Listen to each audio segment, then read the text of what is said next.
Eu faço acompanhamento nutricional com um nutricionista, então faço um cardápio dietético e nesse meu cardápio dietético eu tenho uma dose de gordura ali no dia, em que geralmente é no lanche da tarde e que eu faço frango com requeijão. Mas por que, que eu tô falando sobre requeijão e esse vídeo não é sobre nutrição ou dieta nutricional? Na verdade, esse vídeo é sobre um padrão ancestral que me despertou através do requeijão. Então, compro um pote de requeijão que dá para aproximadamente 20 dias aí da minha dieta. E eu consumo ele sempre no lanche da tarde. Incrível, né? Mas quando uma pessoa acaba consumindo ali um produto sozinha, ela acaba sendo mais econômica no uso daquele produto. Pois bem, era assim que eu pensava até então. Esse vídeo não é sobre cardápio alimentar, não é sobre nutrição. Senta que hoje eu quero te contar uma história. A história é sobre como o requeijão me despertou um padrão ancestral de dor. O meu marido, volta e meia, via na geladeira e pegava esse requeijão. Mas, gente, ele queria colocar requeijão em tudo. Ele queria colocar requeijão no almoço, na janta, no lanche, no café. Em todos os momentos do dia ele queria colocar nas refeições dele o requeijão. E isso estava me incomodando profundamente. Eu não estava entendendo muito bem ao certo, mas eu estava pensando, mas nossa, quem que ele pensa que é? Para o tempo todo ele tá comendo requeijão? Será que ele não consegue fazer uma refeição sem o requeijão? Tem outras coisas que ele pode comer, tem o feijão, tem o molho da carne, tem isso, tem aquilo, mas justamente ele precisa pegar o requeijão e aquilo é me incomodando profundamente e foi assunto aqui de algumas discussões que nós tivemos na nossa casa. Do ponto de vista dele, eu estava sendo super mesquinha e mão de vaca, digamos assim, por estar dando bola por conta de um pote de requeijão, e no outro lado eu estava ali olhando para aquilo como se, como assim ele está o tempo todo pegando requeijão? Parece que ele está conectado a uma fonte infinita de requeijão. Será que ele não pensa que o requeijão vai acabar? E aí que eu comecei a fazer um exame de consciência e comecei a observar o que estava por trás desse padrão do requeijão. O que esse padrão ali de eu estar incomodada com o pote de requeijão estava tentando me dizer, né? O que aquilo queria me alertar, o que aquilo queria me falar. Porque para mim era uma coisa que chegava a doer e para ele era uma coisa totalmente normal. Então eu comecei a fazer um exame de consciência. Em algumas conversas com meu marido, em algumas discussões, sendo mais honesta, eu consegui entender que aquilo que o requeijão estava me trazendo, na verdade não era sobre comida e não era sobre o requeijão e muito menos sobre a atitude do meu marido. Aquilo que o requeijão estava me trazendo era o medo da falta. Era a minha criança interior berrando no meu inconsciente, essa parte de mim que ainda não estava curada, com esse medo da falta, com esse medo de não ter mais amanhã, com esse medo de acabar, com esse medo de não ter dinheiro para comprar de novo. E aquilo estava se tornando como se fosse até mesmo uma dor que eu ainda não tinha olhado desta forma, algo que eu não havia curado, algo que eu não havia acolhido. E esse gatilho, tanto essa pessoa quanto esse item, foram para fazer com que eu despertasse naquele momento e olhasse para o que aquela dor estava querendo me comunicar. Então, o medo, a falta, o medo de acabar, o medo de não ter amanhã, a escassez, as regras de ter que comer aquilo em determinado horário, estavam sendo motivadas pela ferida dessa criança, Essa criança que vive dentro de mim, que vive dentro de você, que vive dentro de cada um de nós. Independente, de como você se enxerga, criança interior não quer dizer que você é infantil ou que você é uma pessoa que se comporta como uma criança. A criança interior é uma parte de nós como se fosse uma subpersonalidade que cria-se a partir de dores, traumas e vivências que a gente viveu e que a gente não curou. E nesse momento a minha criança interior estava me fazendo olhar para aquela dor. Parte da minha infância foi marcada pela escassez. Foi marcado pelo pouco, foi marcado pela falta. Algo que nós tínhamos em casa hoje, nós não tínhamos a certeza se ia até amanhã. E isso vai muito além do requeijão, porque o requeijão era uma coisa que eu nem tinha na minha casa naquela época. Isso era um item de coisa rica, isso era uma raridade. Mas as outras coisas, os outros itens, nós não tínhamos a mesma certeza se no dia de amanhã iria ter. Então a minha infância ela foi marcada pela falta, pelo controle e pela escassez, pelo medo, né, por esse pouco, né, que chegava. Era como se fosse um conta-gotas, né, de coisas e de dinheiro que chegavam até a gente. A minha família, né, toda a minha ancestralidade, ela é de mulheres fortes, de mulheres guerreiras, de mulheres que vão lá e fazem, mas infelizmente de mulheres que fizeram e deram conta de tudo sozinhas. Mulheres que não tinham com quem dividir o fardo, mulheres que tinham que dar conta da casa, dos filhos, do trabalho e de inúmeras outras coisas, sem ter a certeza do que viria amanhã, sem ter a certeza do que teriam amanhã para comer.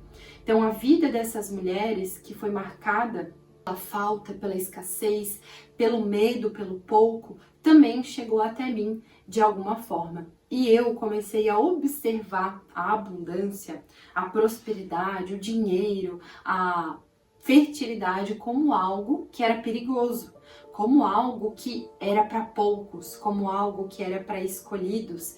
Então, eu lembro de ir na casa de um amigo meu quando eu era criança, e na casa dele tinha queijo, presunto, mortadela, requeijão, margarina, manteiga, eram inúmeras opções, enquanto na minha casa tinha apenas um pote de margarina, ou um pote de doce, ou um pote de nata, né? Era uma coisa ou outra, não tinha muitas opções. Então eu cresci acreditando nisso, que eu não poderia escolher, que eu não poderia ter muitas opções, e que também ter muitas opções seria uma deslealdade com as mulheres do meu sistema, seria uma deslealdade dos que vieram antes de mim. Então eu nasci neste ambiente, cresci achando que a prosperidade era algo perigoso e que apenas as pessoas mais afortunadas, aquelas que Deus escolheu a dedo, eram as que podiam ter acesso, as que podiam escolher, as que podiam ter em abundância tudo aquilo que elas desejassem. Por isso, quando eu vi o meu marido usando requeijão demais, a minha criança interior gritava dentro de mim. O meu inconsciente, o meu corpo todo chegava a doer. Porque eu pensava, como assim? Como que ele vai ficar usando o requeijão dessa maneira? Ele não sabe que isso vai acabar? Ele não sabe que talvez amanhã a gente não tenha? Então, era fruto dessa dor inconsciente, dessa dor que o meu sistema viveu, dessa dor que as mulheres viveram e dessa dor que também chegou até mim de maneira transgeracional. Aquilo, então, aquela atitude do requeijão, dele pegar o requeijão para qualquer coisa, dele achar que o requeijão é uma fonte inesgotável de requeijão, acabou ativando esse gatilho profundo dentro de mim. E através disso, eu comecei a observar que isso estava muito mais profundo e enraizado dentro de mim do que parecia ser uma simples atitude de não querer usar o requeijão. Então isso me fez tomar consciência sobre esse padrão, mas sobre todos os outros padrões também que muitas vezes governavam a minha vida sem eu nem conseguir entender o que estava acontecendo. Gerou diversos desentendimentos fúteis, diversas brigas, diversas discussões que no meu olhar, sob a minha ótica, eu estava certa, eu estava na minha razão. E na ótica dele, ele também estava certo.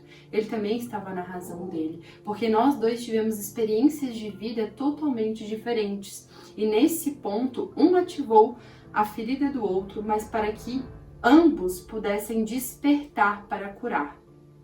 Essa história que eu trouxe para você hoje, ela é uma história que vai além de um pote de requeijão. Eu estou usando o pote de requeijão apenas como figurativo. Não que não aconteceu na minha vida, tá? Essa história é real, isso de fato aconteceu. Só que esse requeijão, ele pode se manifestar na sua vida de uma outra maneira.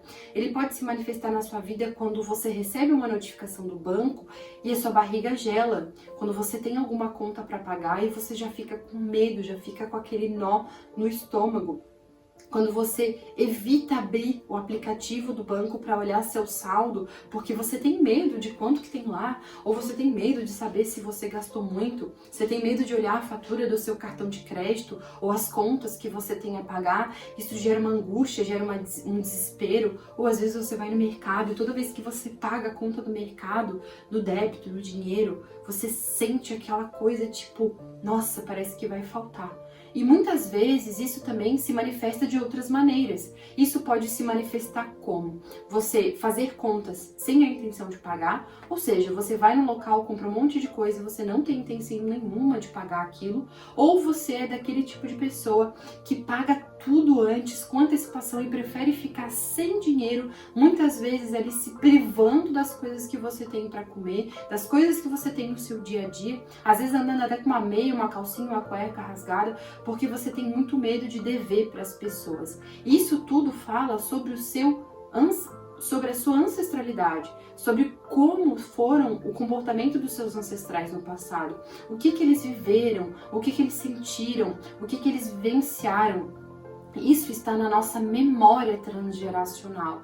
Isso não é apenas espiritual. Isso é através do nosso campo morfogenético que fica impressa essas marcas, e nós que somos descendentes dessas pessoas que viveram inúmeros sofrimentos, trouxemos essa marca juntos. Trazemos essa marca junto com a gente, sem nem escolher, porque isso é algo que está dentro do nosso sistema.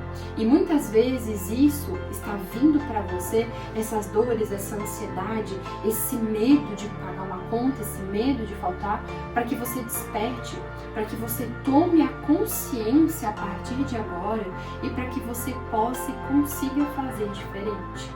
O medo da escassez, ele se manifesta de inúmeras formas. Pode ser que você tenha medo de desfrutar das coisas boas, que você tenha medo de se presentear, de comprar algo bom, de comprar algo que, vamos dizer assim, que é caro na sua ótica, na sua visão, ou que na sua família ali era dito como era algo caro, algo que as pessoas, né, da sua família elas não poderiam ter, que só os ricos tinham, que só os abonados tinham, que só quem nasceu em berço de ouro tinha. Algumas frases aí que você pode ter ouvido durante a sua infância, que hoje faz com que você se prive de desfrutar o melhor. Ou muitas vezes de compartilhar algo bom com as pessoas que você ama, porque você está sendo motivada por esse medo, por essa falta, por essa escassez, e isso também te gera uma culpa. Então muitas vezes você vai lá, você se presenteia, você compra algo bom para você, para sua família, para as pessoas que você ama, enfim, e depois você se arrepende, depois bate a culpa. Por quê? Isso também diz que você acredita que você não merece algo bom. Que você pensa assim, nossa, mas quem sou eu para querer algo bom? Quem sou eu para querer XYZ? Nossa, mas por que eu estou fazendo isso, né? Minha família sempre foi assim e eu, né, estava feliz, eles estavam felizes, por que será que eu preciso disso? Então tudo isso é inconsciente. Quando você tem esse tipo de pensamento, quer dizer que você já está tomando consciência, mas muitas vezes você não tem, você está sendo apenas programado, levado pelo fluxo da vida a tomar decisões que perpetuem a sua lealdade pelo sistema. A ancestralidade, ela não é apenas o nosso gene, o nosso DNA. Existe um campo eletromagnético que se forma entre cada um dos nossos antepassados, um campo morfogenético e um campo de energia, um emaranhamento quântico. Então todos nós estamos conectados. Tudo aquilo que o nosso antepassado viveu reverbera dentro de nós. E isso é energia pura. Independente daquilo que você acredita, isso é um fato. Isso de fato acontece. Então todas as dores que eles viveram no passado estão vivas ainda dentro de você, estão ecoando dentro de você, estão dominando as suas escolhas. E muitas vezes, por você querer pertencer a esse sistema, porque por amor nós fazemos tudo. Por amor nós vamos até a lua ou até o inferno, digamos assim. Nós fazemos tudo para estar dentro daquele sistema do qual nós estamos inseridos, porque senão nós sentimos que estamos traindo a nossa ancestralidade. Nós sentimos que estamos traindo a nossa família, que nós estamos traindo dos nossos pais, que nós estamos traindo dos nossos avós, dos nossos bisavós, que sofreram, que morreram, que passaram fome, e agora nós temos a oportunidade de ter mais, de criar mais, de ganhar mais, mas muitas vezes vem a culpa, muitas vezes vem a autossabotagem, muitas vezes algo te paralisa, te priva de fazer aquilo, porque existe essa lealdade.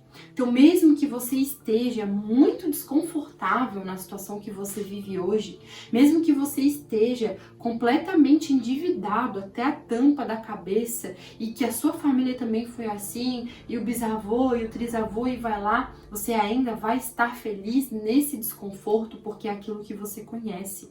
É aquilo que você ouviu, são as histórias, são o repertório, e aí você é leal ao seu sistema.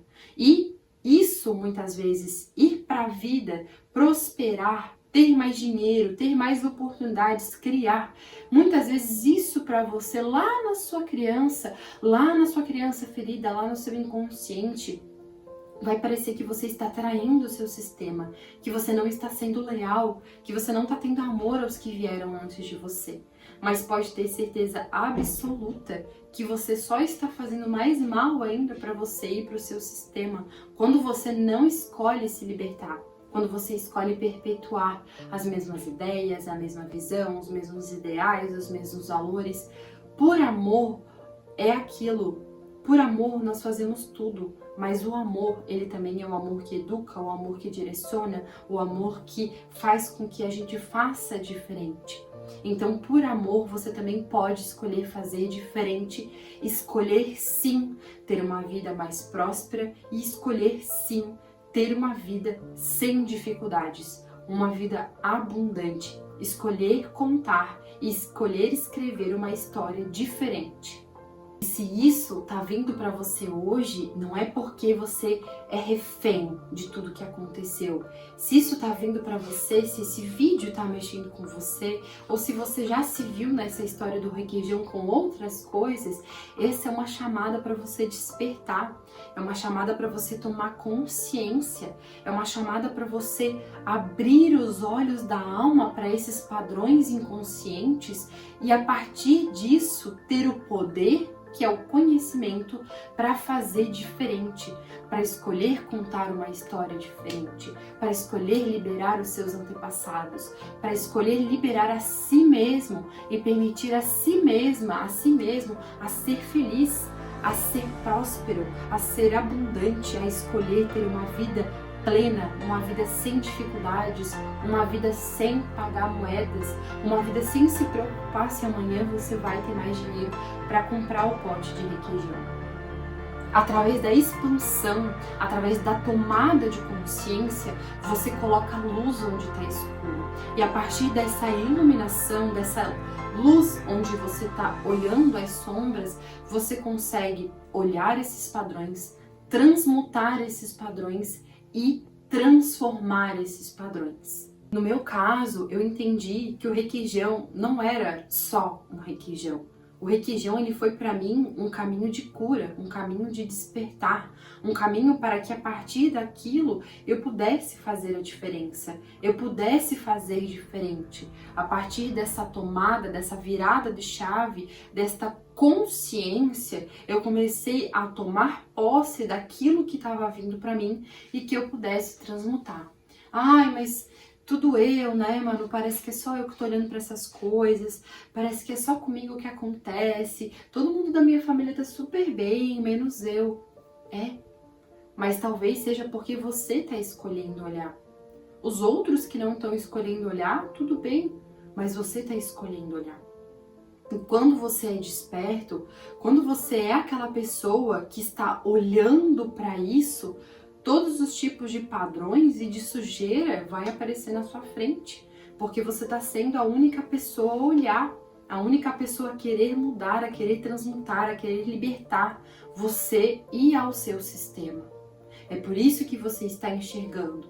Então, para mim, esse foi um pequeno padrão que eu observei diante de imensos padrões, de algo muito maior, com uma magnitude superior a essa. mas foi apenas um pequeno gatilho que me fez ver que as dores da minha criança, neste ponto relacionado a dinheiro e prosperidade, que é um dos assuntos que eu mais estou trabalhando desde novembro do ano passado, que ainda não estavam bem resolvidos. Então a gente começa a olhar, a gente começa a desvendar, a gente começa a dissolver esses padrões e a gente vai indo camada por camada, camada por camada. Mas se você tá olhando para isso, se você chegou nesse vídeo, se isso tá falando com o seu coração, é porque você está escolhendo libertar a você e libertar ao seu sistema. E a partir disso, o que você vai fazer com essas informações? Nossa, tomei consciência agora disso, mas como que eu faço para me libertar? Só tomar consciência é o suficiente? Então, o que eu comecei a fazer que me ajudou? Eu fiz uma constelação no ano passado e essa constelação ela trouxe luz, eu já estava percebendo esses padrões e essa constelação ela colocou mais luz ainda para eu entender o que estava acontecendo e a partir disso eu comecei a honrar a minha ancestralidade. Comecei a fazer oração para elas, comecei a acender velas para elas, pedindo para iluminar o caminho delas, comecei a enviar amor incondicional para a alma delas, onde quer que elas estivessem, e pedir permissão para que eu pudesse contar uma história diferente, permissão para que eu pudesse ser próspera no meu negócio, ser próspera na minha vida, que eu pudesse ter uma vida sem dificuldades, uma vida com facilidades. E eu não vou mentir para você que é mar de rosas e que é tudo fácil. Não, existem dificuldades ainda sim, existem percalços e degraus ainda sim. Eu não tô fazendo esse vídeo para contar mentira, eu não tô fazendo esse vídeo para você acreditar que é um passe de mágica. Não, mas a tomada de consciência é o primeiro ponto. E o segundo ponto é você querer. Se você quer, nada vai te parar. Então, eu quero aproveitar esse parênteses, né, para te convidar para o meu tratamento de abundância e prosperidade, que começa agora, na quarta-feira, dia 16. Eu já estou fazendo esse tratamento desde novembro do ano passado. Ele se chama Caminho da Abundância. Esse mês ele vai ter 14 dias de duração. Antes ele tinha só 4. Então serão 14 dias trabalhando na desprogramação de crenças, na liberação de traumas, pactos, acordos e votos herdados da ancestralidade. Nós vamos trabalhar também corpo e autoestima e a manifestação, a cocriação, o potencial que existe dentro de você. O link está aqui embaixo para você se inscrever e as inscrições são até quarta-feira, tá? Então vem com a gente nesse movimento. Eu já estou fazendo ele há 9 meses, tá? E as pessoas que participam têm resultados incríveis.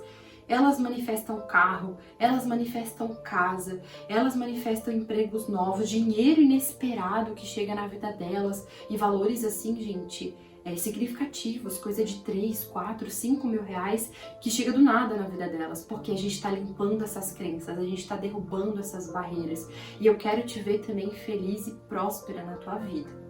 A escassez, ela não é sobre apenas o dinheiro, ela é sobre falta, ela é sobre a falta de confiança, ela é sobre controle, ela é sobre insegurança, ela é sobre o medo, ela não é apenas sobre a nota do dinheiro em si, ela é todos esses produtos que causam em você, né? Uma pessoa, quando ela não tem uma vida financeira organizada, ela não consegue ter paz. Eu tenho certeza que você não consegue ter paz se você não tem grana. Eu tenho certeza absoluta disso, mas o mais bacana é você entender que isso não começou com você e que você tem todas as chaves disponíveis para poder mudar, que você tem conhecimento, que você tem acesso e que você tem poder para modificar isso na sua vida, modificar isso para você contar uma história diferente, para você escolher ter uma vida diferente, que você não está à mercê do destino, que você não está à mercê da história dos seus ancestrais, que você não está à mercê do que aquilo que aconteceu com a sua mãe vai acontecer com você também, apenas se você escolher isso. E você pode escolher, você pode fazer diferente. E além disso, você não vai estar curando apenas você vai estar curando toda a sua linhagem, você vai estar curando todo o seu clã, todos aqueles que vieram antes de ti e também os que vão vir depois de ti, teus filhos, teus netos, teus bisnetos, toda a tua linhagem genética vai ser beneficiada pela tua atitude. E assim, no dia de hoje, eu quero fazer com que você reflita Quais são seus requeijões? Quais são os requeijões da sua vida? Comenta aqui embaixo, eu quero ouvir teu comentário, eu vou ler com muito carinho. Esse vídeo foi feito do meu coração pro seu, é uma história real, é a história da minha vida, eu estou abrindo meu coração para você e quero ver seu comentário aqui. Se esse vídeo tocou seu coração, curte esse vídeo, compartilha com quem você ama, se inscreve no canal e dá o like aqui que ajuda muito o meu trabalho. E eu vou ficando por aqui. Um beijo no seu coração e até a próxima.